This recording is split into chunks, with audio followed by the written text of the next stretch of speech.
Nearly 30 countries are banding together to fight the Islamic State threat. They met at an international conference in Paris where they laid out a plan of attack to build a global coalition politically and militarily, weaken IS with airstrikes, and strengthen the Iraqi army. Kate Parkinson joins us live from Paris. And Kate, can you tell us more about this plan?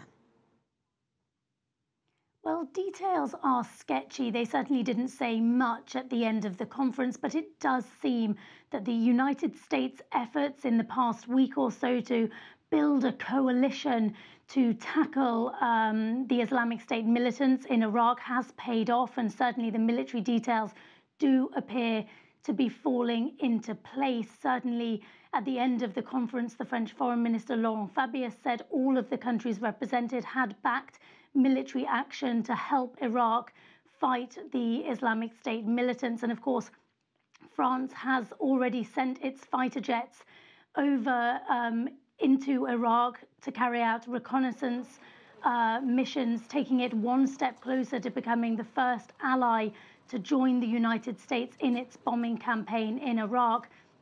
But almost as interesting as what was said is what wasn't said. Certainly at the end of the conference, there was no mention of Syria. Syria, of course, the other country where militants from the Islamic State occupy huge swathes of territory.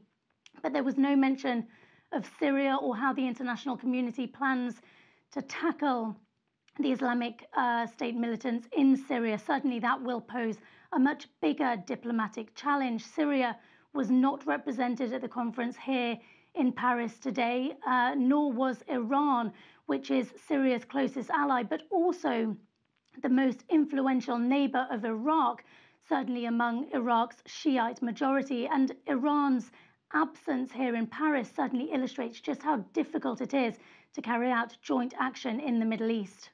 Well, and Kate, France is also looking for ways to counter the threat that homegrown jihadi militants fighting in Syria pose to France. So what measures are being taken?